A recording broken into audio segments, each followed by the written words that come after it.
അത് അത് അതൊരു ആത്മലേഖനമായിട്ട് എഴുതാവുന്നതാണ്. പക്ഷേ ഇവിടെ പ്രധാനപ്പെട്ട കാര്യം എന്ന് പറഞ്ഞെങ്കിൽ നേരത്തെ കെ എൻ ഗോപിനാഥ് സൂചിപ്പിച്ച കാര്യം ഈസ് ഓഫ് ഡൂയിങ് ബിസിനസ് എന്നുള്ളത് നമ്മൾ കേരളത്തിൽ നടപ്പാക്കിയിട്ടുണ്ട്.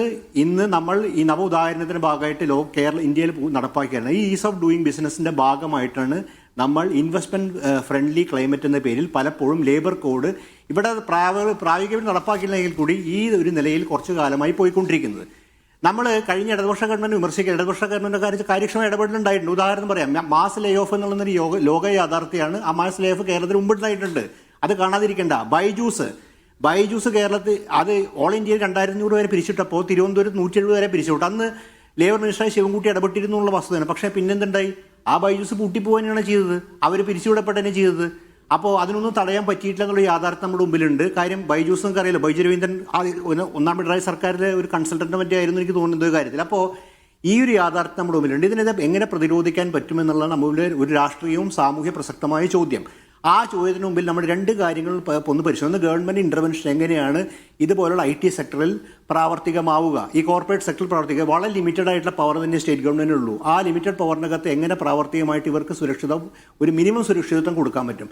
രണ്ട്, ഈ മെഡിക്കൽ കോഡിംഗ് തുടങ്ങിയുള്ള BPO സെക്ടറിൽ വ്യാപകമായിട്ടുള്ള AI വൽക്കരണം. ഇപ്പോൾ നമ്മുടെ സുഹൃത്ത് തന്നെ സൂചിപ്പിച്ച കാര്യം AI ട്രെയിനിങ്, മെഷീൻ ലേണിംഗ് നടത്തിക്കൊണ്ടിരിക്കുകയാണ്. അത് ഈ AI ട്രെയിനിങ് നടത്തിക്കൊണ്ടിരിക്കുന്ന ആത്യന്തികമായി എന്താണ്, ഇവരുടെ മെഡിക്കൽ ചാർട്ട് റീഡിംഗ് ആണ് ഇവർ ചെയ്യുന്ന ഒരു സുഹൃത്ത് പറഞ്ഞു കേട്ടു, ഒരു തൊഴിലാളി സഖാവ് പറഞ്ഞു കേട്ടു. അപ്പോൾ ഈ മേഖല ഇന്ന് നമുക്കറിയാം മാധ്യമ സ്ഥാപനങ്ങൾ പിരിച്ചുകൊണ്ട് നടക്കുന്നു. ഇത് ജിംസ് അറിയാത്ത കാര്യമല്ലല്ലോ.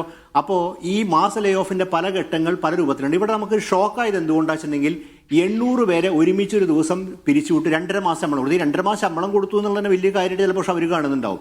ഇങ്ങനെ ഒരു 800 പേരെ പിരിച്ചുവിട്ടപ്പോഴാണ് നമ്മളിത് ഷോക്കായിട്ട് അറിയുന്നത്. ഇവർ പീസ്മീൽ അടിസ്ഥാനത്തിലായിരുന്നെങ്കിലോ ഇത് നടത്തിയിരുന്നെങ്കിൽ ഇത് ഒരുപക്ഷെ ആരും അറിയുമായിരുന്നില്ല. ഇവിടെ പ്രധാനപ്പെട്ട കാര്യം എന്ന് പറഞ്ഞാൽ രണ്ട് കാര്യങ്ങൾ നമുക്ക് എങ്ങനെയാണ് റെസ്പോൺസിബിളായി ചെയ്യാൻ പറ്റും. ഒന്ന്, നമ്മുടെ ഈ മെഡിക്കൽ കോഡിംഗ് പോലെ BPO സെക്ടറൊക്കെ പോലുള്ള സ്ഥലങ്ങളിൽ വ്യാപകമായിട്ട് AI വൽക്കരണം നമുക്ക് ഒരു ദീർഘകാലത്ത് ഉദാഹരണം കഴിഞ്ഞ മുമ്പത്തെ ലക്കം ഔട്ട്ലുക്കിന്റെ പ്രധാനപ്പെട്ട ഇഷ്യൂ തന്നെ അതായിരുന്നു, slow death of IT jobs. പ്രത്യേകിച്ച് IT എനേബിൾഡ് സെക്ടറിലൊക്കെ വലിയ തോതിലുള്ള ഈ മാറ്റം വരികയാണ്. ഈ യാഥാർത്ഥ്യം നമ്മുടെ മുമ്പിലുണ്ട്. കാര്യം ഈ റോബോട്ടിക്സും AIയും മെഷീൻ മാനുഫാക്ചറിംഗ് സെക്ടർ തന്നെ വ്യാപകമായി വന്നുകൊണ്ടിരിക്കുന്നു നമുക്കറിയാം. അപ്പോൾ ആ നിലയ്ക്ക് അവിടെയൊക്കെ തന്നെ ആത്യന്തിക മൂലധനത്തിന് താല്പര്യം എന്താണ്? തൊഴിൽ ചൂഷണം തന്നെയാണ്, തൊഴിലാളികളെ ചൂഷണം ചെയ്യുക എന്ന് തന്നെയാണ് മൂലധനത്തിന് ആത്യന്തികമായ താല്പര്യം. Ease of doing business P. Rajeev പറഞ്ഞാലും ആര് പറഞ്ഞു, ഈസ് ഓഫ് ഡൂയിങ് ബിസിനസ് എന്ന് പറയുന്ന ആത്യന്തികമായിട്ട് ഈ തൊഴിൽ ചൂഷണത്തിൻ്റെ ഒരു സ്വഭാവം അതിൻ്റെ അകത്തുണ്ട്. അത് പല രീതിയിൽ നടന്നുകൊണ്ടിരിക്കുന്നു, കേരളത്തിൽ നടന്നുകൊണ്ടിരിക്കുന്നു. ഇതിനെ പ്രതിരോധിക്കാനുള്ള രാഷ്ട്രീയ മാർഗം എന്താണെന്നുള്ളതാണ് നമ്മുടെ മുമ്പിലെ ക്രൂഷ്യൽ ക്വസ്റ്റ്യൻ. ഇവരെ സംബന്ധിച്ചിടത്തോളം ഇപ്പം ഞാൻ ചോദിക്കട്ടെ, നമ്മൾ ഈ സമരം ചെയ്തു നാളെ ഇപ്പോൾ ഇൻവെസ്റ്റ്മെന്റ് ഫ്രണ്ട്ലിയാണ് കേരളം എന്ന് പറയുന്നു, കേരളം അറിയപ്പെടുന്നു. കാര്യം ഈ ഒരു കാര്യം നമ്മൾ മനസ്സിലാക്കണം, ഈ സ്റ്റാർട്ടപ്പും ഇതുപോലെ ഫെയിംസിൽ വ്യത്യാസം. നമ്മൾ സ്റ്റാർട്ടപ്പിന് വലിയ പ്രാധാന്യം കൊടുക്കുമ്പോൾ സ്റ്റാർട്ടപ്പ് ആക്ച്വലി എംപ്ലോയ്മെന്റ് ഓപ്പർച്യൂണിറ്റി വളരെ കുറച്ചാണ്. ഒരു സ്റ്റാർട്ടപ്പ് വളരെ കുറച്ച് ജോലി ജനറേറ്റ് ചെയ്യുള്ളൂ.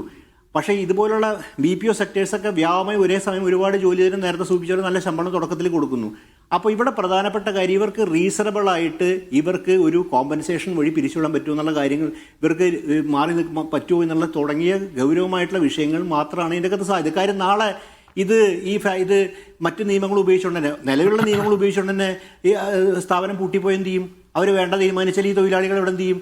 അപ്പോൾ ഇവിടെ കോമ്പൻസേഷനുമായി ബന്ധപ്പെട്ട കാര്യങ്ങൾ ആലോചിക്കാനും മാന്യമായ കോമ്പൻസേഷൻ കിട്ടാനും ഇവർക്ക് ഒരു അടുത്ത തൊഴിൽ കിട്ടാനുള്ള ഒരു സാധ്യതയ്ക്ക് വേണ്ടിയുള്ള സമയം കണ്ടെത്താനുള്ള എന്തെങ്കിലും ഒരു പ്രൊവിഷൻ ഉണ്ടാക്കുക എന്നുള്ളതാണ് നമുക്ക് ചെയ്യാൻ പറ്റുന്ന ഒരു പ്രധാനപ്പെട്ട കാര്യം.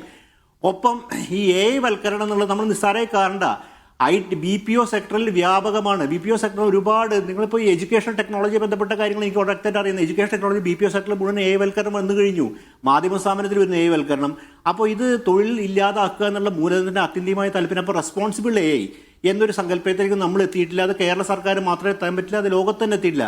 നിങ്ങൾ ഈ ബിസിനസ് പേജുകൾ വായിച്ചാൽ കാണാൻ പറ്റും, ആമസോണിൽ, സിസ്കോയിൽ, ഓറക്കിളിൽ, വലിയ IT കമ്പനികൾ IFAMs ആണ് ലോകത്തെ കോർപ്പറേറ്റില്ല.